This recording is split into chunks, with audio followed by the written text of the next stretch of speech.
Good morning, everyone. And I would like to start by once again thanking Gunhild, because Gunhild has caused me to invent a new word. You all know the word single-handedly. Well, Gunhild is the inspiration for a new word called collective-handedly.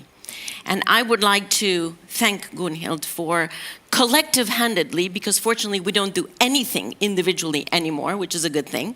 Gunhild, thank you very much for collective-handedly having brought this topic over so many years from where it was to where it is today. Thank you for that. And can I call for an applause for Gunhild?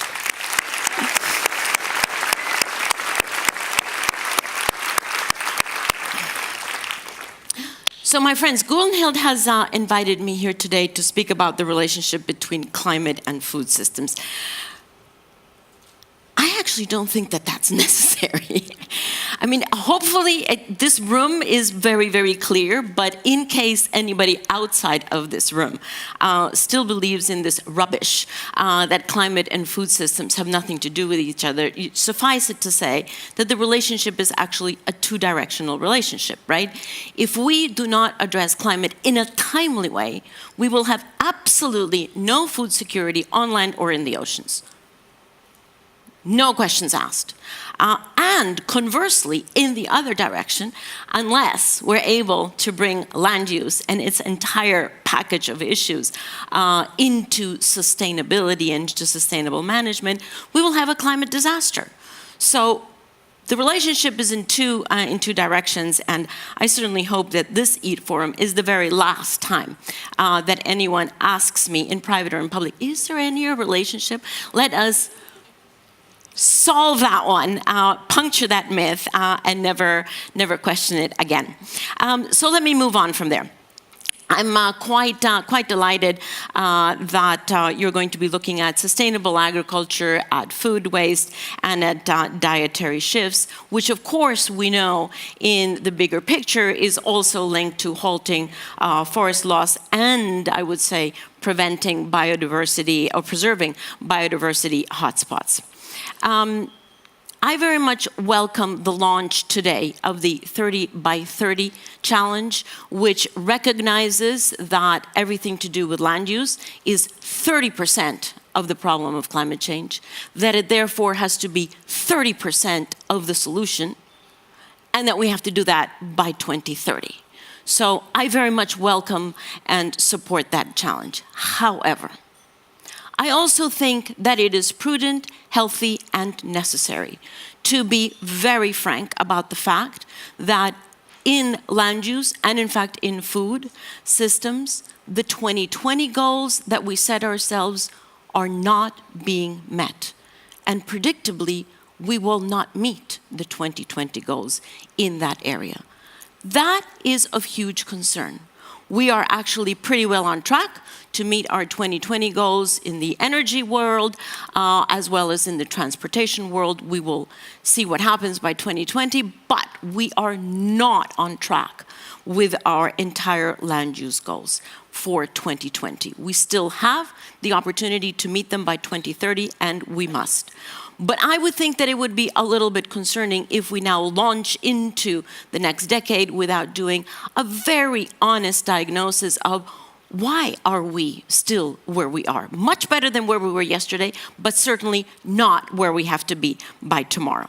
And I ask myself, why is this issue still the Cinderella issue?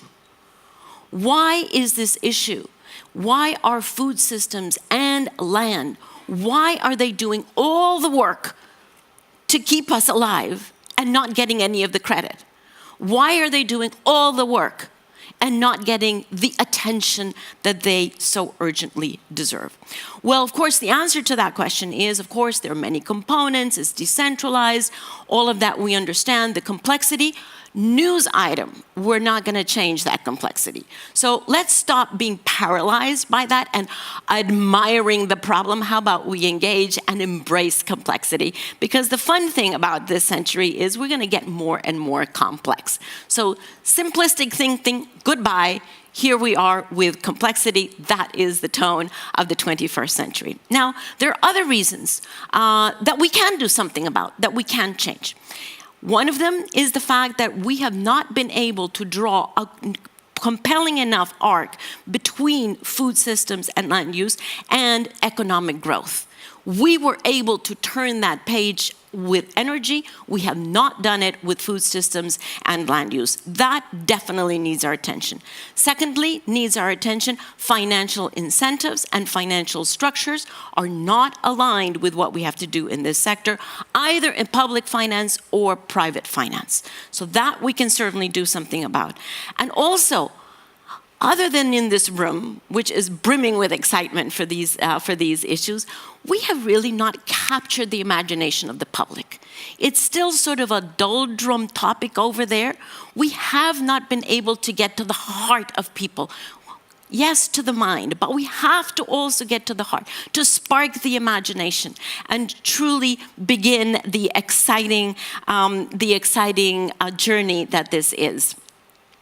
Now, the good news is, my sense is that Cinderella has now been invited to the ball.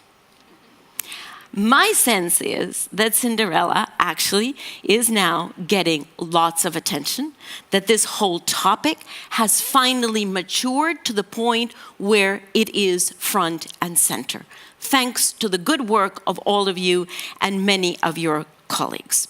So, if she has been invited to the ball, and in fact, if she's on her way to the ball, that is a huge opportunity that we cannot afford to miss. So 5 suggestions on how do we take advantage of this opportunity. The first has already been mentioned today. Yes, this is a global issue, cannot be solved unless we work at the local issue and at the local level. And that doesn't mean to draw a very narrow boundary. That means to understand that working at the local level also means including the entire relevant ecosystem, economic ecosystem, not only biological ecosystem, economic ecosystem into the solution space. Secondly, yes, this is both about systemic changes and transformations. It's also about individual behavior change. So we have to work at both at the same time, and particularly where these two intersect and help each other out. Thirdly, we have to, and I think it was Gunhild this morning who talked about that, we have to be very, very sensitive to the differences in this issue between the global north and the global south. Very different realities, completely different realities, and we have to be able to work at both ends. Fourthly, how about surprising alliances? How about bringing people into this equation and into this adventure that have never had a part? And I would like to just to pique your interest in that. For example, yes, food waste is a problem that needs to be addressed across the entire value chain, from production all the way to consumption and disposal. No disposal should be there. But instead of demonizing fertilizer companies, who we tend to do, how about bringing fertilizer companies into this conversation and saying, you know what, my dear little fertilizer companies, you now have a fantastic new product, which is organic fertilizer, and bringing the power, the imagination, the capital, and the engineering and chemical skills of fertilizer companies and putting them front and center in helping us, at least at that point in the value chain of food waste, to help us out. A second example on deforestation and restoring degraded lands and reforesting lands. How about bringing the oil and gas companies? Yes, it's so easy to demonize them, but you know what? They actually might have an interest in doing biological carbon capture and storage, while their geological capture and storage is still under development. And that technology, biological capture and storage, is a technology that is completely safe, has been used for thousands of years, has many, many co-benefits. How about we invite them into this equation? So just to give you two little examples of things that we can do, instead of demonizing and drawing a boundary, here is us and there is them, how about we engage and embrace everyone who can bring a solution? And finally, my total favorite. And to this, I invite you all to become stubborn optimists. Because here's the trick. I call myself a stubborn optimist because have you ever heard of anything that was achieved that started with defeatism?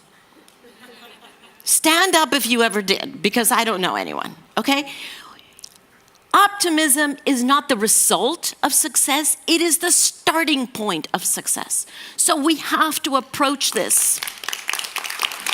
We have to approach this from the point of optimism. We have to get this done. It will get done. And why is it stubborn optimism? In addition to the fact that I was termed a stubborn optimist when I was 3 years old and have continued that. The reason why you have to be stubborn about your optimism is because, yes, we do have barriers, challenges, et cetera, et cetera, et cetera, et cetera. The family is not always happy, to use Gunhild's term. Despite that, we have to continue. We have to figure out when we have a challenge, when we have a wall, do we go left, right, underneath, over it, whichever way. Because the fact is, we have to solve this. We absolutely have to solve this. Yes, because of the climate impact, but fundamentally because of the human impact. Let's put it very clearly. We have 1.3 billion people who ashamedly are still living without electricity, but they are surviving. No one survives without food. So this is absolutely, absolutely at the basis of what we need to do. So my good friends, Cinderella is at the ball, and contrary to the fairy tale, she doesn't have to leave at midnight. So let's keep her at the ball. Let's keep her there until we actually get a very good hold of what it is that we need to do.